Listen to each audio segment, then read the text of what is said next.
una mujer que nos enseña mucho acerca del pecado, que es algo que tenemos que tomar en cuenta, es algo que tenemos que entender y tenemos que enfrentar, porque todos somos pecadores. Entonces, primero que nada, esta historia no puede tratarse solamente de Tamar, sino que también vamos a hablar de Judá. Y pues Judá es una de las tribus más perpetuas, que está permanecido, ¿no? Pese a cualquier cosa, ¿no? Y por eso mismo tenemos que hablar también de Judá. Miren, un dato curioso es que, como ustedes saben, Lea era la madre de Judá, fue la primera esposa de Jacob. Lea tuvo 6 hijos. Primero tuvo a Rubén, luego tuvo a Simeón, luego tuvo a Leví y luego tuvo a Judá. Después no tuvo hijos, llegaron otras hijas de otras esposas y después tuvo los otros 2, bueno, 3 junto con Dina, si consideramos también a la mujer, ¿no? Pero quiero enfatizar que Lea era una mujer que estaba un poco amargada. Ya llegaremos a hablar un poco de ella más a profundidad, pero ella estaba un poco amargada porque su esposo no la amaba como ella quería que la amara. Tanto fue así que sus primeros 3 hijos los nombró con respecto a esa situación. Por ejemplo, Rubén significa, mirad, un hijo. O sea, como, ya viste, te di tu primer hijo, o sea, míralo. Era porque quería que su esposo la notara, ¿no? El primero. Simeón, Dios ha escuchado, significa su nombre. ¿Por qué? Porque ella dijo, de seguro ahora sí mi esposo me va a hacer caso. Todo el tiempo pensaba en su esposo. Todo el tiempo los nombraba con respecto a algo que sentía en ese momento de su esposo. Después vamos a hablar de Leví. El que une a los suyos significa su nombre. Ella creía que con él ya por fin se iba a unir realmente con su esposo, que por fin ya le iba a hacer caso. Seguía sin pasar. Jacob amaba a Raquel, ¿no? Como sabemos. Pero luego nació Judá, que en hebreo su nombre es Yahudá. Yahudá significa Yahweh alabado, o sea, Dios alabado. Y ahí ya no pensó en su esposo. Ella dio gloria a Dios por el hijo que venía. Ella consideró a Judá como que era un regalo de Dios como tal. Y es así como debe de haber sentido con sus otros hijos, pero pues nada más lo sintió hasta ese momento. Se dio cuenta de que tenía que adorar a Dios pese a las circunstancias. Y muchos teólogos o mucha gente en realidad cree que por eso fue escogido Judá como parte de la descendencia de Jesús.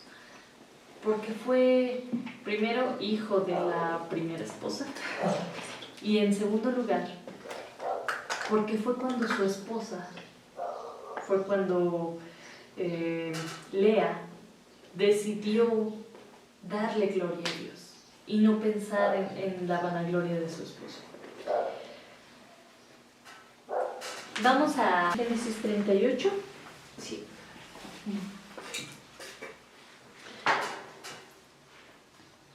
Muy bien, vamos a comenzar entonces.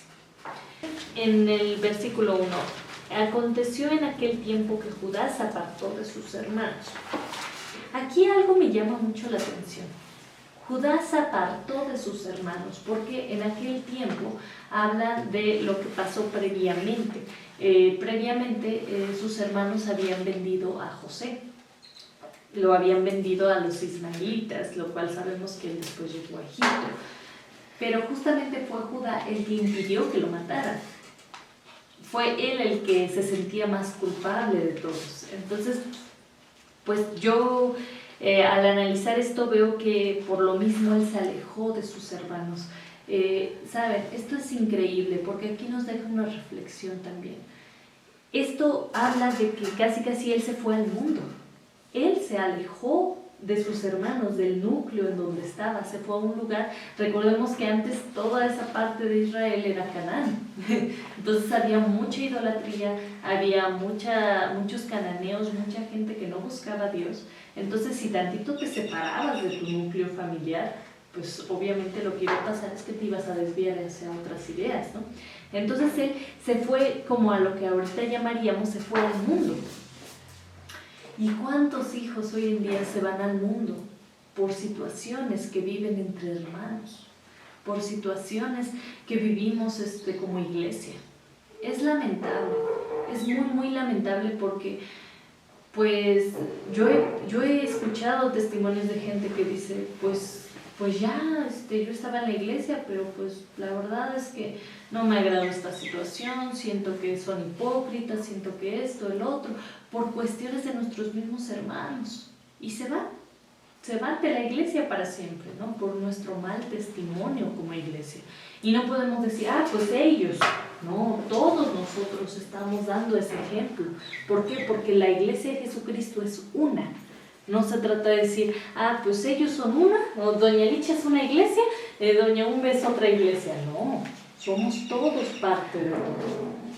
Entonces, aquí me doy cuenta que él se sentía tan culpable y vio cómo sus hermanos pues habían hecho algo tan terrible para su propio hermano que decidió irse, prefirió irse a mantenerse en ese lugar, ¿no? Y se fue con un cananeo, miren, o sea, su amigo el adulamita era un cananeo, así de simple. ¿Y cuántos amigos tenemos que son cananeos? que muchas veces, no digo que esté mal juntarse con gente que no conoce la palabra, de hecho siento que es bueno, siento que mientras nosotros estemos firmes en nuestra fe, es bueno. Pero cuando tú estás tan valiente, de verdad tu mejor opción es irte con un cananeo. O sea, él estaba así, él estaba con cierta incertidumbre de qué iba a pasar. Y para acabarla de amolar, se casa con una cananea. y me llama la atención porque dice, Judá la hija, y vio allí Judá la hija de un hombre cananeo, el cual se llamaba Súa. El papá se llamaba Súa, que aclaremos, porque a veces creen que la mujer es la que se llamaba Súa, no, el papá. Primero porque dice el cual, y más adelante también dice que era el padre. Y la tomó y se llegó a ella. Me llama la atención porque se casa con una cananea. Su ambiente estaba repleto de cananeos y pues dijo, pues no hay nada malo casarme con una cananea. Pero vemos que sí tiene repercusiones a futuro. Primero porque era un yugo desigual, en cierta manera, pero hasta cierto punto él ya no creía en nada, él ya no le interesaba nada. ¿Y cuántos hijos hay allá afuera que pues sí, se van, ya no creen en nada? Dicen, ya estoy decepcionado, ya me hablaron de esto, del otro, pero es por lo mismo, hermanos, es por lo mismo. ¿Saben? Porque no buscamos a Dios de todas nuestras fuerzas y no entendemos para qué lo estamos buscando. Por eso nuestra fe debe permanecer firme en la roca y no en la arena, como dice la parábola. Si tu casa está cimentada sobre la roca, vendrán vientos, vendrán mareas, vendrán terremotos y nada la tumbará. Pero si está cimentada sobre la arena, pues eso vendrán vientos y vendrán tormentas y vendrán terremotos y lo va a tumbar a la primera brisa. Entonces hay que tener mucho cuidado, hermanos. Aunque sentamos que nuestra fe está sólida, siempre hay que buscar a Dios, siempre, siempre, siempre, porque pues por lo mismo, porque vivimos en un mundo donde no se busca a Dios, y en estos tiempos finales es aún más fuerte, es aún más feo. Entonces hay que tener mucha precaución y cuidar de nuestra fe. Ahora, se dice que ella dio a luz, ¿no? Ella dio a luz a Er, a Onán y a Sela, 3 hijos. Tuvo 3 hijos de esta unión de yugo desigual, ¿no? Pero aquí dice, más adelante dice, después Judá tomó mujer para su primogénito, la cual se llamaba Tamar. Tamar también era cananea, su nombre lo indica, también era una cananea.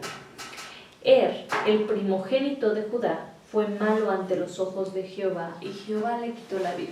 ¿Se acuerdan de la semana pasada que hablábamos de Nabal? Y se acuerdan cómo Dios habló sobre cómo pues fue muerto también por la mano de Dios. A mí me suena esto muy parecido, aunque aquí no nos dan muchos detalles realmente de cómo era pues nos dice que era un hombre malo, que era un hombre perverso, lo cual yo creo que tiene mucho que ver con que era cananeo. Y digo cananeo porque a veces decimos, no, pero se casó con un cristiano, pues ya no tiene que ser ya no tiene que ser filisteo, cananeo, ya no tiene que ser del mundo, ¿no? Pues a fuerza ya se volvió. No necesariamente. Aunque Judá a lo mejor seguía teniendo ciertas leyes o cierta fe en su Dios, de todas maneras estaba viviendo en un mundo cananeo, estaba viviendo con una esposa cananea y obviamente pues sus hijos tenían que creer cosas de los cananeos, ¿no? Tampoco es como que él tuviera mucha fortaleza en ese momento, ¿no? Entonces, yo lo que entiendo es que pues era completamente cananeo y yo creo que él hacía cosas de los cananeos que simplemente no eran agradables al parecer de Dios. Y recordemos lo que dice Deuteronomio 32-35 que veíamos la semana pasada: el mal que tenía preparado se le apresuró. Entonces recordemos que el Señor es justo. Entonces no es que Él mate por matar o que nada más diga, pues voy a matarte y listo. No, porque Él no es capaz de cosas malas. Es simplemente que el mal que Él tenía ya previsto por cualquier cosa que estaba haciendo se le adelantó. Como vimos con Nabal, pues a lo mejor se le subió el colesterol y por eso tuvo esa situación, ¿no? En este caso pudo haber sido por cualquier cosa. Unos villanos, ¿cómo se les llaman? Unos rateros que tal vez lo asaltaron, pudo haberse muerto por una intoxicación, pudo haberse muerto por un mal en el corazón, cualquier cosa le pudo haber pasado, pero aclaran que Jehová lo mató porque fue un castigo, o no un castigo, como ¿cómo llamarlo? Como una consecuencia de sus males, ¿no? Que al final Dios pues no lo impidió. Dios no lo impidió precisamente porque era alguien malo. Ahora, si vemos más adelante en Génesis, más adelante en Génesis 8, entonces Judá dijo a Onán: llégate a la mujer de tu hermano y despósate con ella y levanta descendencia a tu hermano. Y sabiendo Onán que la descendencia no había de ser suya, sucedía que cuando se llegaba a la mujer de su hermano, vertía en tierra por no dar descendencia a su hermano. Esto de lo que hablan aquí es la ley levirato. Más adelante, también en Deuteronomio 25, del 5 al 10, se habla de eso. Se habla de esa ley, de que Dios instauró esa ley ya con Moisés. Pero eso ya se practicaba, o sea, eso ya lo tenían como antes. A lo mejor no lo tenían escrito por la mano de Dios, pero sí ya se hablaba de ello.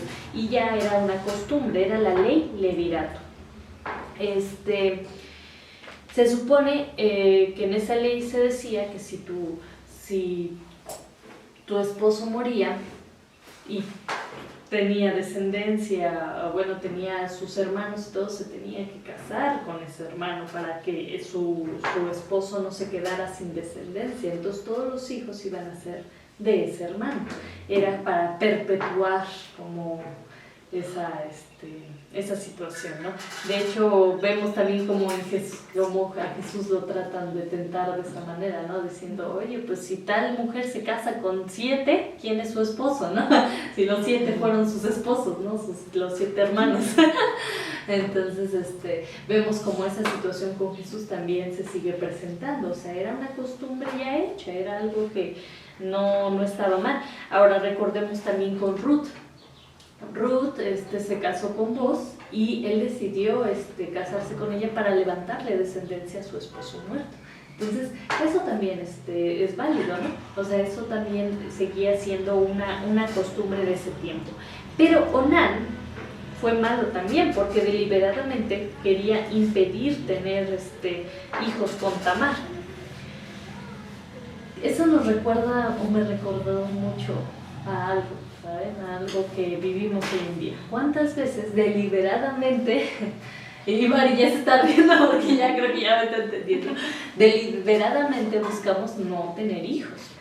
¿Con qué? Con muchas cosas. Con la pastilla del día siguiente, con métodos anticonceptivos, algunos hasta con abortos, ya en casos muy extremos, ¿no? Pero, ¿qué tan diferente puede ser eso de esto que dice aquí? Porque Onan deliberadamente impedía esa situación. Sin embargo, se aprovechaba de Tamar, porque ¿cómo no decía, pues no te voy a tomar, voy a buscar otras mujeres?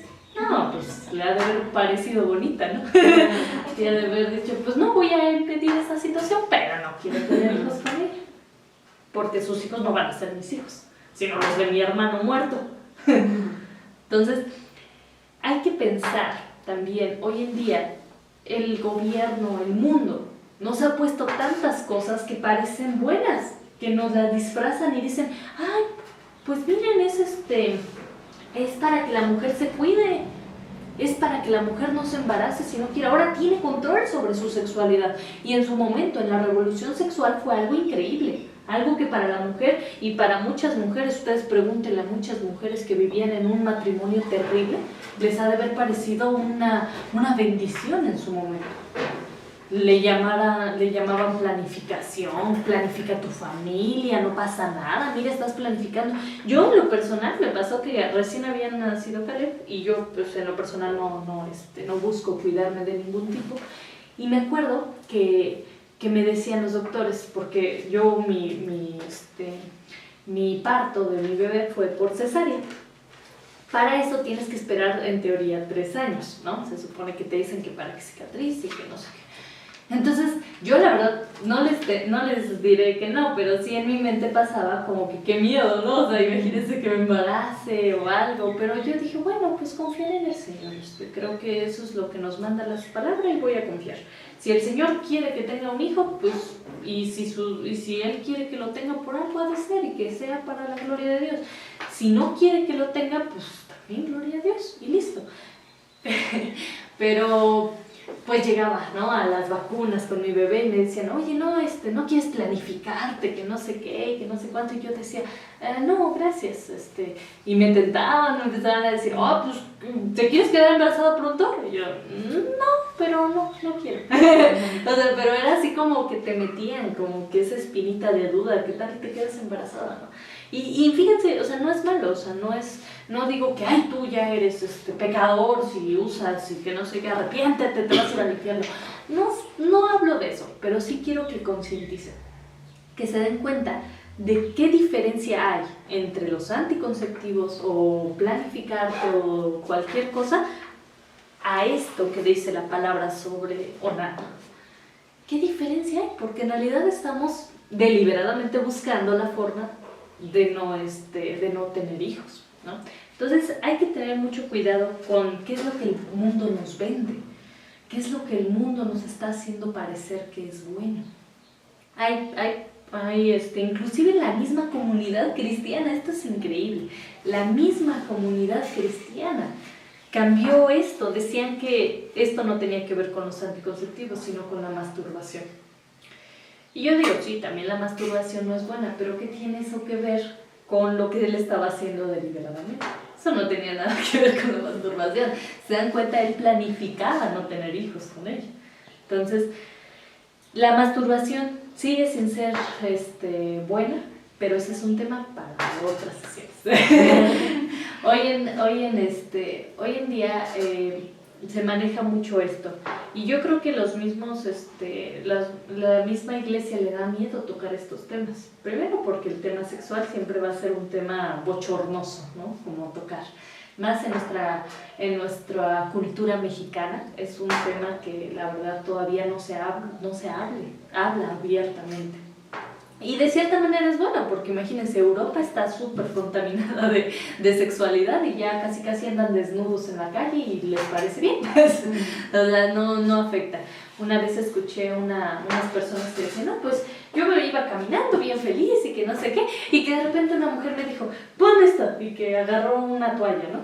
Que lo agarre. Y que ahí atrás de la toalla se estaba quitando, desvistiendo y que no sé qué, y el hombre nada más la vio, y yo, nada más le dio risa. O sea, ni siquiera fue como que, ay, a ver, lo morbo, ya ni siquiera lo ven así, porque para ellos es tan normal algo por el estilo.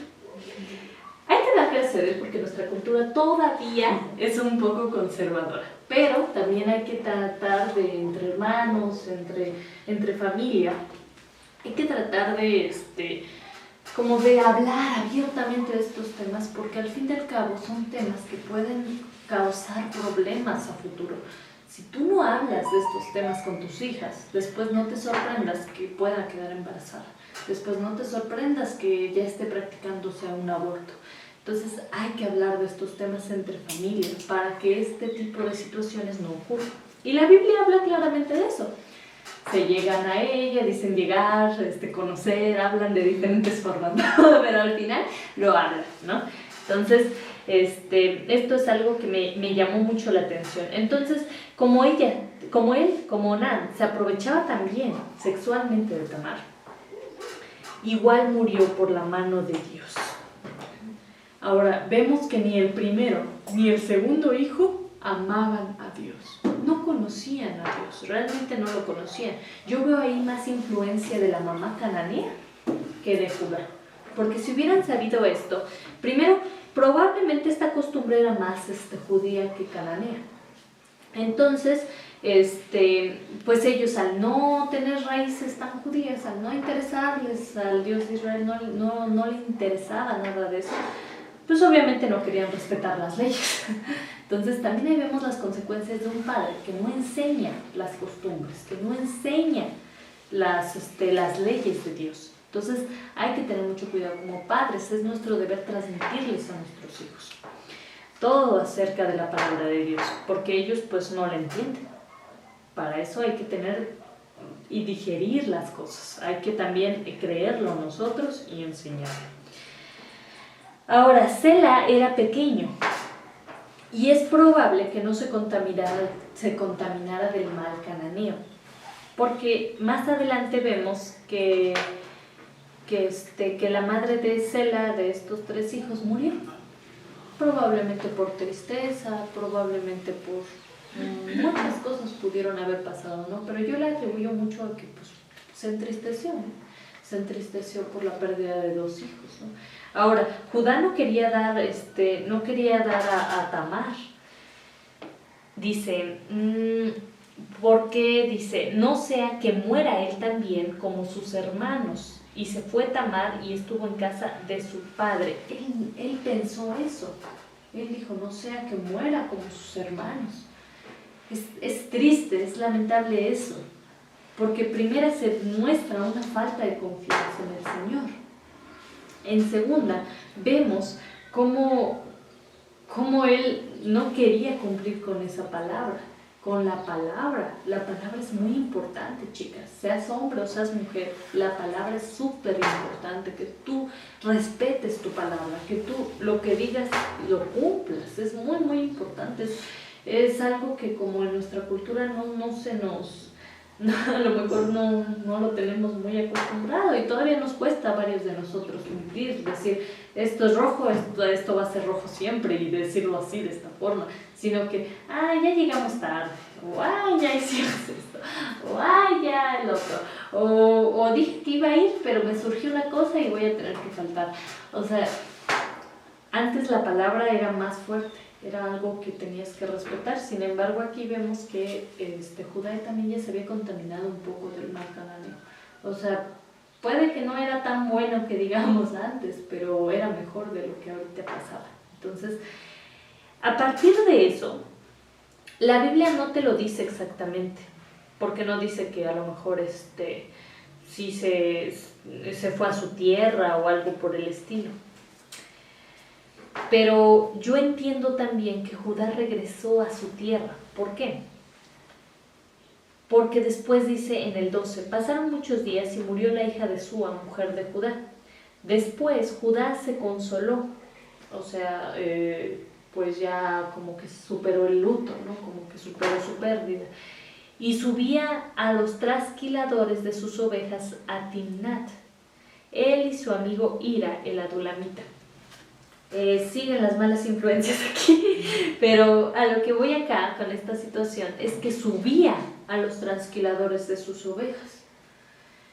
No lo dice claramente, pero investigando y viendo dónde eran cada lugar, pues estaba como, el primer lugar a donde fue estaba muy lejos de su lugar donde habitaba, ¿no? Y este otro estaba más cerca de donde habitaba su padre. Entonces, si subía, yo me imagino que estaba desde su casa, desde la casa de su padre. Yo creo que después de que enviudó, se regresó con sus padres, se regresó con su familia, ¿no? Como vimos hace rato, se había alejado, ¿no? Se había alejado de sus hermanos. Entonces ahora regresa a la casa de su padre, pero seguían las malas influencias, o sea, es como, vuelvo a la iglesia, pero sigo teniendo trato con mi amigo, ¿no? A pesar de que todavía mi fe no está todavía firme, pues voy a seguir con mi amigo, ¿no? Entonces es interesante porque las 2 veces que Judá pecó de manera grave, estuvo con este hombre, entonces hay que tomarlo en cuenta, ¿ok? Ahora, Tamar no conocía completamente a Dios, o sea, ya como que yo creo que lo empezaba a conocer por la convivencia, a lo mejor con su suegro, pero no lo conocía completamente porque quiso tomar el control de la situación. Al ver que no la entregaban a Sela, dijo, no, yo voy a tomar control de esta situación porque pues no tengo de otra, ¿no? Y obviamente pues no confiaba en Dios.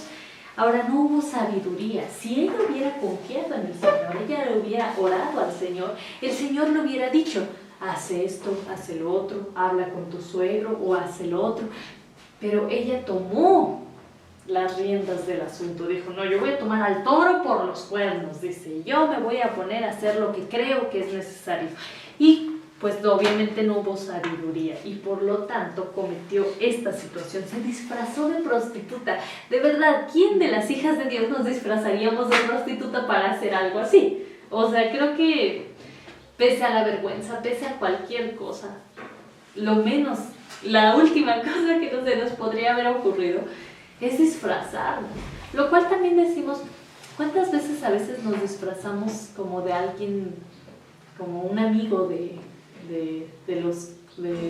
mundo, ¿no? Nos ponemos un disfraz para convivir con el mundo. ¿Cuántas mujeres hay, cuántos hombres o mujeres hay que en la iglesia son unos, pero allí en el mundo son otros?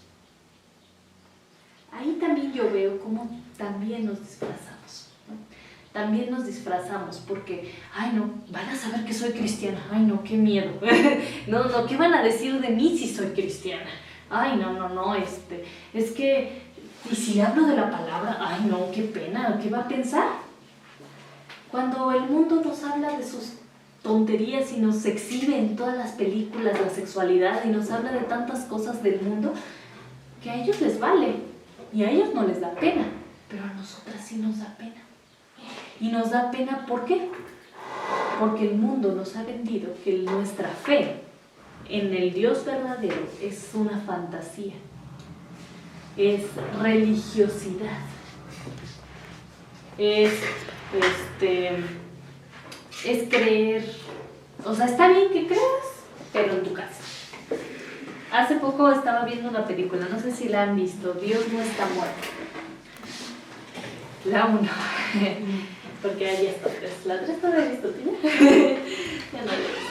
Pero esa de Dios no está muerto, dice una parte en la que el profesor quiere humillar la parte cristiana y toda la cosa, entonces el chico cristiano dijo, no, yo no voy a aceptar esta situación, ¿no? Y entonces dice, no te preocupes, le dijo, lo que pasa en esta clase es lo que me importa, ¿no? Pero allá afuera puedes hacer lo que quieras. Si quieres, pues escribe Dios está muerto, para los temas de esta clase, te vas a tu casa y rezas y con eso se acaba todo, no pasa nada. El mundo nos está diciendo eso. Aquí, en este mundo en el que vives, tú puedes hacer lo que quieras, puedes comprar y vender lo que tú quieras. pero no digas que eres cristiano. No prediques, no hagas, no empieces a hacer cosas que se salgan de mi sistema. Usa métodos anticonceptivos, ve a abortar si quieres, cásate y vive en unión libre, haz lo que quieras. Pero si tú te sales de eso y quieres que otros se salgan de eso, ahí ya no me va a gustar. Y ahí quiero que tú ocultes tu fe. Y ahí tú no tienes por qué vivir así, porque la fe puedes vivirla desde tu casa, puedes vivirla desde tu interior, pero no necesitas expresarla. No necesitas que otros crean lo mismo. Entonces, ¿cuántas veces el mundo nos ha disfrazado de prostitutas para que de esa forma no tengamos autoridad para con la gente? ¿Por qué? Porque te van a decir, ay, tú me estás predicando esto, pero mírate, tú te vistes así, tú haces esto, tú haces el otro. Y nuestro testimonio quedó hasta el suelo. Porque el Señor nos manda a ser diferentes, chicas. No nos manda a parecernos al mundo, nos manda a ser diferentes. Y aquí quiero aclarar algo también para los que nos están viendo. No tiene nada que ver con la falda o que el velo o así. Hay gente que sí la usa y está bien, pero mucha gente religiosa quiere forzarte a usar falda para que de esa forma tú te veas diferente, aunque por dentro sigas siendo la misma persona y sigas teniendo esas dos dualidades. Tú puedes usar falda en el mundo y comportarte como gente del mundo. No necesitas no usar falda o usar falda. Pero sí es importante que nos veamos diferentes a la mayoría. No uso escotes a lo mejor. No uso minifaldas. No uso lo que la mayoría de la gente me quiere sexualizar. y no escucho esa música. No bailo con esa música, no voy a estas fiestas, no me comporto como tales personas. No seamos como Pedro, hermanas. Que Pedro, cuando negó a Jesús, lo hizo con palabrerías feas. Pero ¿qué decía? ¿Qué decían la gente? Ah, sí, él es de ellos porque hasta habla como ellos. Tenemos que hablar diferente. Nuestro vocabulario tiene que ser muy selecto. Tiene que ser especial. No nos pueden ver como alguien común y corriente, como alguien del mundo.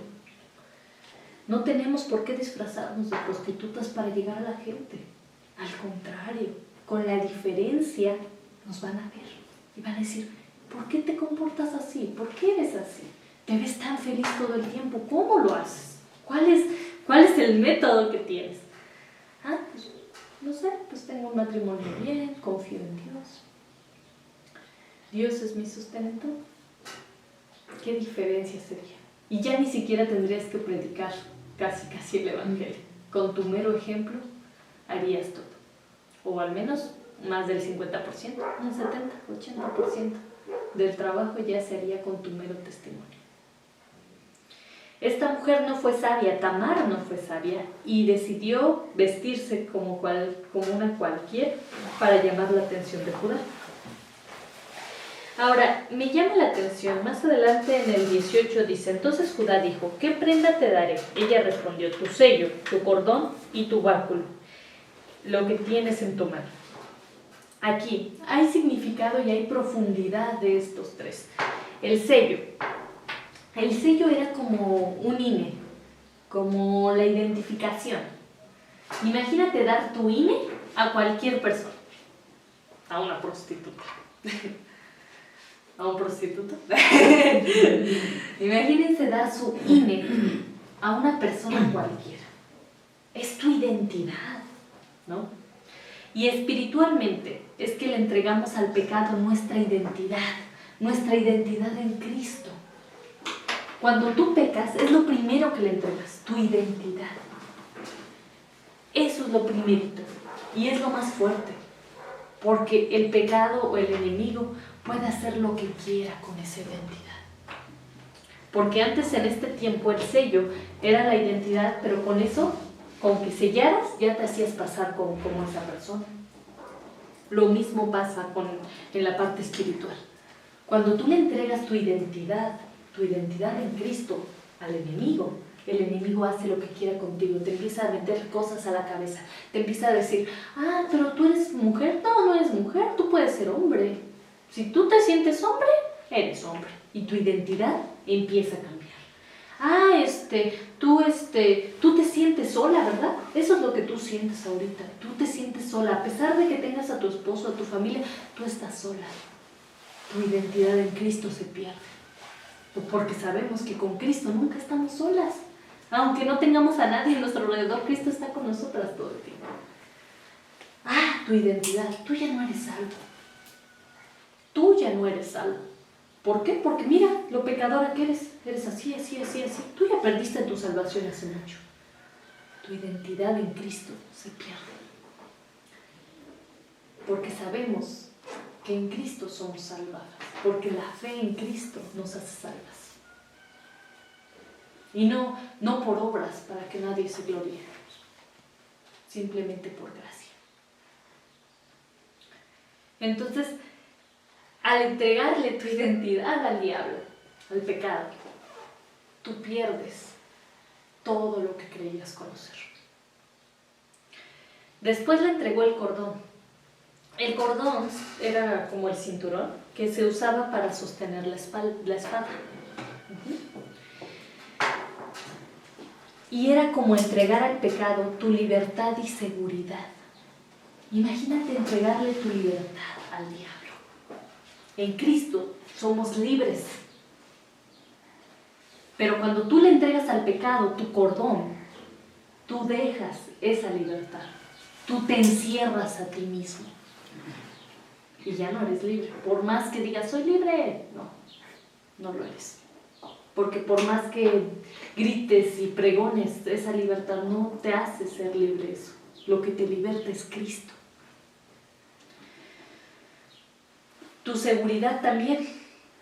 Cuando tú le entregas el cordón, la seguridad que tú tenías, porque sabías que tenías cerca tu espada, que sabías que tu espada estaba ahí.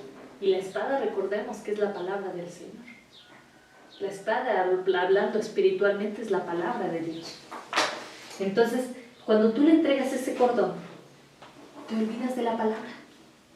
Ya no buscas la palabra de Dios. Tú ya le entregaste ese cordón al enemigo. Tú ya se lo entregaste al pecado.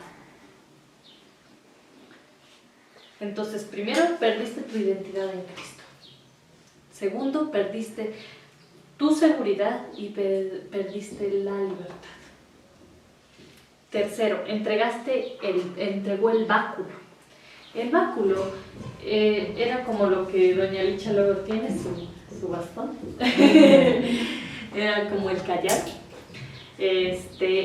Siempre fue como un símbolo de fuerza.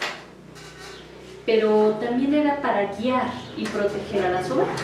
Cuando las ovejas se iban así por todas partes, lo que hacía era que con ese báculo las traía cerca, o las iba a llevar por otras partes, o las guiaba, o les decía, no se vayan para acá, váyanse para acá, y así.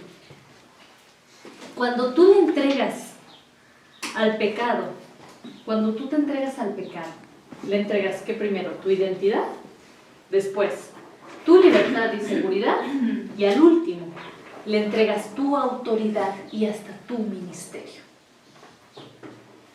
Si el Señor te tenía preparado, Mari, para con tu testimonio ir y hablarle a otras mujeres, con esto, tú ya le entregaste el báculo y ese ministerio se acabó. Lo mismo pasa con cualquiera de nosotros, las Miriam. Si nos entregamos al pecado, este ministerio se acaba. Un ministerio tan fuerte, tan poderoso de intercesión que va a llegar a muchas mujeres. Sin embargo, cuando tú decides entregarte al pecado, no te importa nada. En ese momento solo te importa tu pecado. Entonces, recordemos, el sello es tu identidad en Cristo. Entregaste la identidad en Cristo. El cordón, entregaste tu libertad y tu seguridad.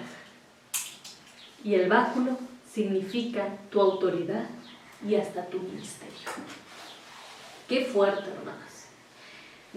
Si se dan cuenta, todo esto surgió de este tema de Tamar, pero es impresionante la realidad de todo. Ahora, todo esto fue un pecado oculto que tenía Judá. ¿Por qué? Porque tampoco era como que él, que él lo estuviera pregonando, primero que nada, no lo pregonaba obviamente, pero es interesante, porque ¿cómo Tamar supo que la iba a aceptar? Se disfrazó de prostituta, pero ¿qué tal si él hubiera dicho no? Significa que tenía una reputación, significa que Judá hacía eso continuamente. O a lo mejor de vez en cuando, pero ese de vez en cuando era seguido. O sea, porque ella dijo, no, pues entonces cada que viene a trasquilar a sus ovejas, ese es el momento en que va a checar a una prostituta. Ya habían pasado cierto tiempo, a lo mejor ¿qué sería bueno? Tal vez unos 2, 3 años tal vez, porque dice que Celaya estaba grande. Entonces ya había pasado unos años, unos 4, 5 años. Entonces imagínense 4 o 5 años que había hecho eso y nadie se había enterado. Bueno, me imagino que los cananeos, las prostitutas, pues sí. Pero este era un pecado oculto. ¿Cómo identificamos los pecados ocultos? En Salmos 19:12, Salmos 19:12, ahorita lo voy a leer en esta, pero me gustaría que Vane me lo leyera en su traducción. Salmos 19:12 dice: ¿quién podrá entender sus propios errores? Líbrame de los que me son ocultos. ¿Cómo dice en el tuyo? ¿Cómo puedo conocer todos los pecados escondidos en mi corazón? Límpiame de estas faltas ocultas. Los pecados escondidos en mi corazón. Estos pecados están escondidos en tu corazón y tú no los comprendes, tú no los entiendes, tú no crees que sean pecados. Él no creía que era pecado. ¿Por qué? Porque era viuda. Dijo, pues no tiene nada de malo. No estoy casado, no tengo compromisos. ¿Qué quiere decir? Que para él el pecado de ir y con una prostituta tener relaciones no era pecado.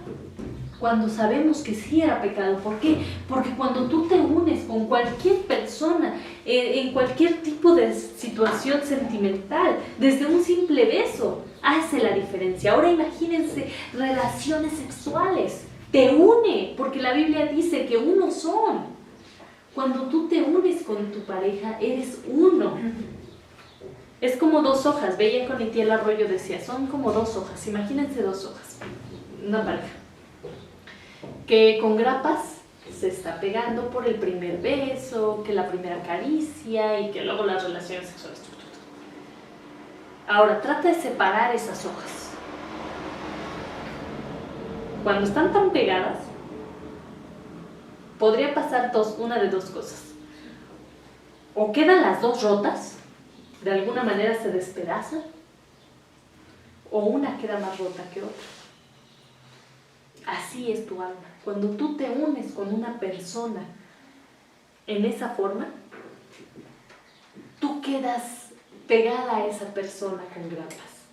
Quedas pegada.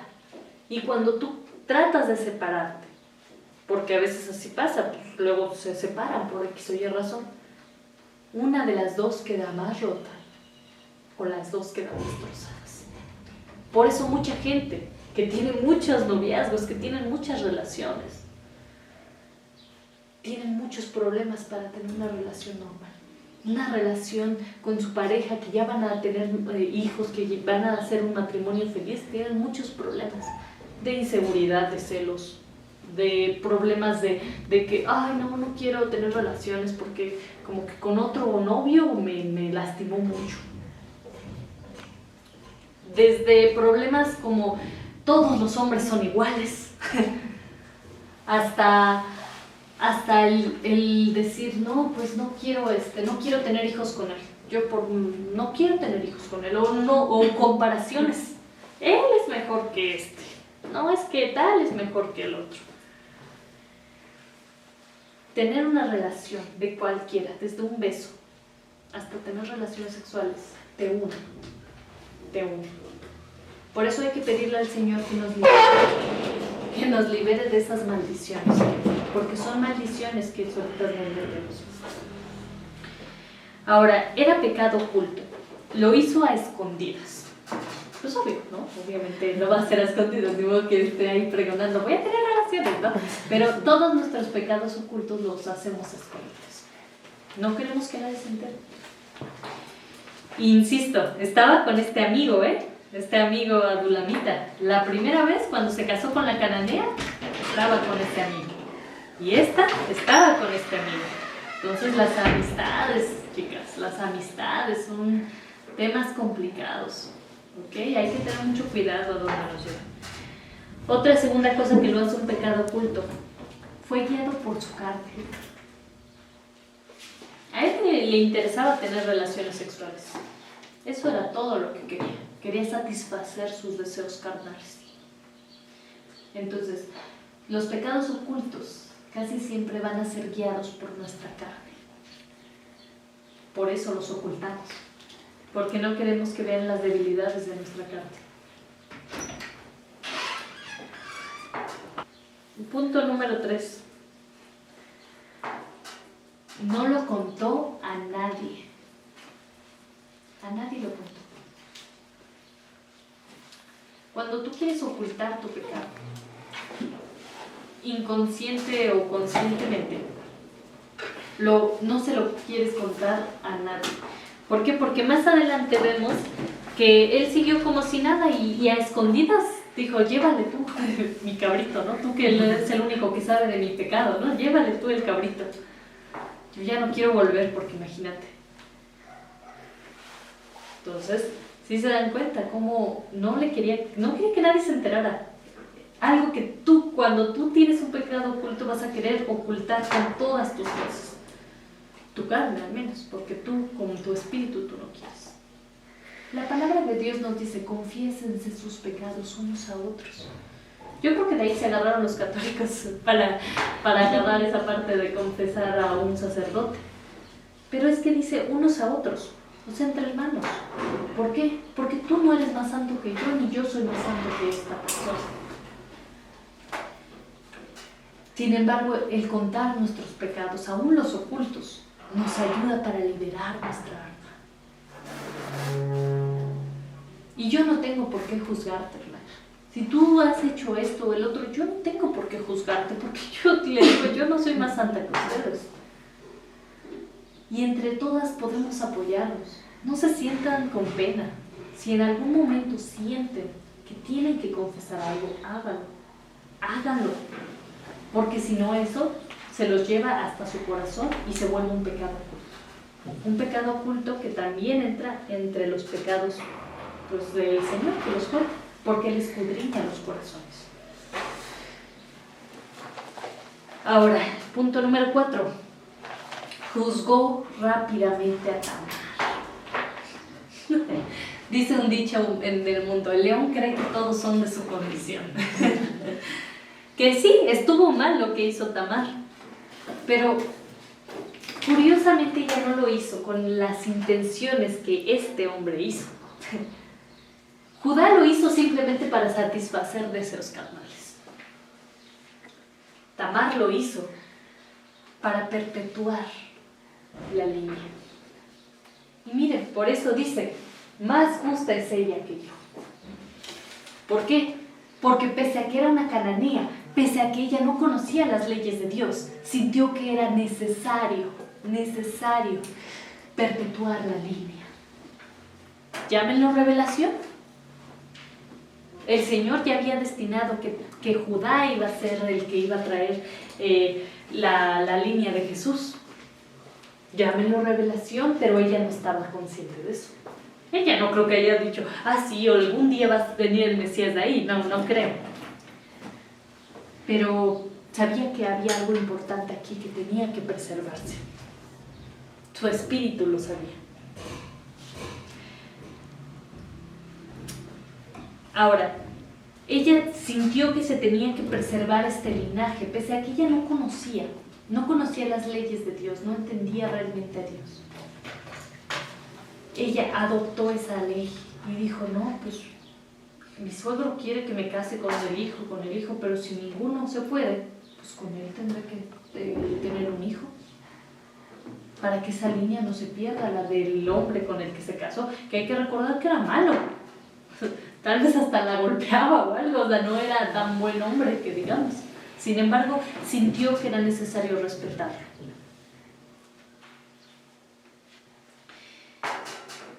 La justicia de Tamar fue mayor por eso. Ella no lo hizo para su propio provecho o lujuria, como lo hizo Judá, sino para preservar el linaje. Dios no sancionó, en este caso no sancionó, sino que invalidó el mal para ejecutar un buen propósito. Si nos vamos a Romanos 3, del 5 al 6,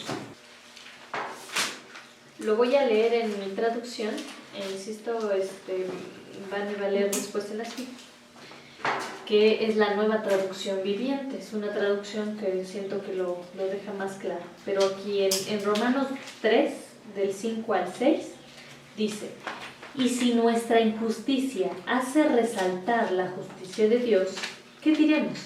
¿Será injusto Dios que da castigo? Hablo como hombre. En ninguna manera. De otro modo, ¿cómo juzgaría Dios al mundo? En tu traducción, ¿cómo dice? Sin embargo, algunos podrían decir, nuestro pecado cumple un buen propósito porque muestra a otros lo justo que es Dios. No es injusto, entonces, que Dios nos castigue. Este no es más que un punto de vista humano. El 6. De ninguna manera, si Dios no fuera completamente justo, ¿cómo tendría autoridad para juzgar al mundo? Aquí Pablo enfatiza que Dios no es injusto, porque si no, él no podría juzgar al mundo. Y él lo va a juzgar, y él lo juzga. Entonces, pero sí, nuestra injusticia, o sea, la parte mala que los pecados, el Señor los aprovecha para bien. Es cierto. Muchas veces el Señor va a aprovechar nuestros pecados para bien.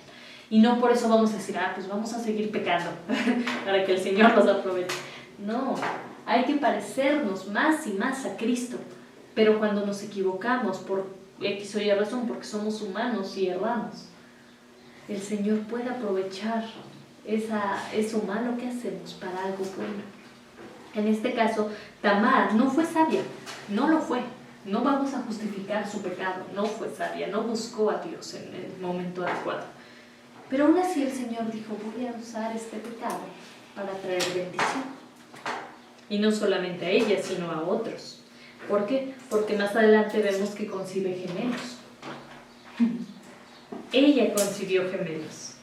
Y con Fares, que bueno, fue el que se abrió brecha, podemos seguir confirmando lo que iba a acontecer. Tamar era gentil y Judá, pues judío obviamente. Por lo tanto, vemos el Evangelio ahí, como el Señor iba a convertir, que ya no iba a importar si eras judío o griego, gentil, solo importaría su palabra. Y vemos que toda la descendencia de Jesús era así, era una mezcla. Ni siquiera era puramente judía, sino que era una mezcla entre gentiles, que había cananeos, había moabitas, había de todo. Y sin embargo, el Señor así decidió optar por llegar por ese lado. Tal vez no porque fuera los más justos, sino porque era lo que Él escogió para venir a nacer a este mundo. Entonces, chicas, lo más importante que quiero resaltar de esta prédica, de esta enseñanza, es que todos tenemos pecados ocultos, todas tenemos pecados ocultos. Lo importante aquí no es quién sí, quién no, no es mi pecado es más grande que el tuyo o es más chico que el tuyo, porque para Dios todos los pecados son iguales. Lo importante aquí es que descubramos nuestro corazón y hagamos como dijo David, líbrame estos pecados ocultos. Porque a veces, ¿por qué también son ocultos? Porque no creemos que sean malas. Hay que orar también por esa parte, por los pecados ocultos, porque esos pecados ocultos no nos permiten abrir nuestros sentidos espirituales, no nos permiten entregarle todo a nuestro Señor y no nos permiten que el Señor nos use. Esos pecados ocultos. Si alguna vez te has preguntado, ¿por qué no escucho la voz de Dios? ¿Por qué esto? ¿Por qué el otro? ¿Por qué el Señor no me revela mi ministerio? Tal vez sea porque tienes un pecado oculto. Un pecado oculto que puede que conozcas y digas, sí, lo quiero ocultar. O puede que no lo sepas, que no te des cuenta que es un pecado, que no pienses siquiera que es un pecado. Y por eso está oculto.